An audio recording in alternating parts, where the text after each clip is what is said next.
Mga kasi sa site tirada na sa paglaba. Siyempre ang kailangan nimo kini steel brush, Zonrox, na decolor. Kining puti mga kasis, diri nimo na butang para mawala gyud. Kumpara nato sa wala na igo pa. Diba? Ano siya ka dirty. So bago nimo na siya pangbutang gyapon sing butangan nimo na Zonrox daan para matawd-tawran bago nimo siya laban. Para sa goods na. Mana kini mga kasis, nana ni Zonrox na decolor. Igo na lang ka mo brasa ni. Brasa na lang nimo ni part. Para ka basic. Sabunan nimo diha gamay. Nga tirada. Ana, ana, ana.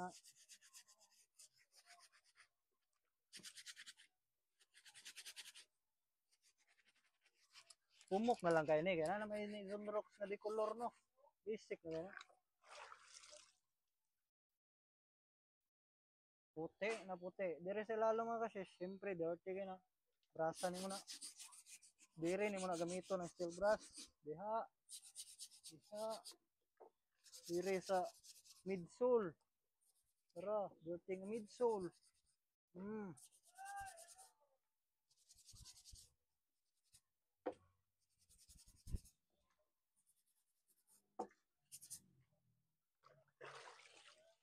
Para mo puti pag yun mga kasis, butangan mo na.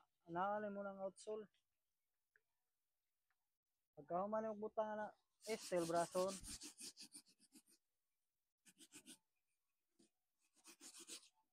Ana lang kadali mga kasis para matanggal tong mga medyo abog-abog yun ba? Diha. Diha. Diha yun. Anaon yun. Anaon na sis. Anaon yun. The finished product is very nice. Very nice. Very nice. Ganun lang kasi. Ana lang kasi. Ana lang kasimple. Okay? Sis. Mga kasis. Mga na yung finished product na ito. Awar ko daw. Pakita ba nga? Kasi ganahan na itong libro niya mga kasis. Ha? Size 8. For 1. Jordan 11. Kani salam. Solid kayo. So nagilag na itong bachuta diha. Kaya nagpa-video ang mama. So mga na mga kasis. Yung abangan niya. I-post na ako ni. Okay? Sis.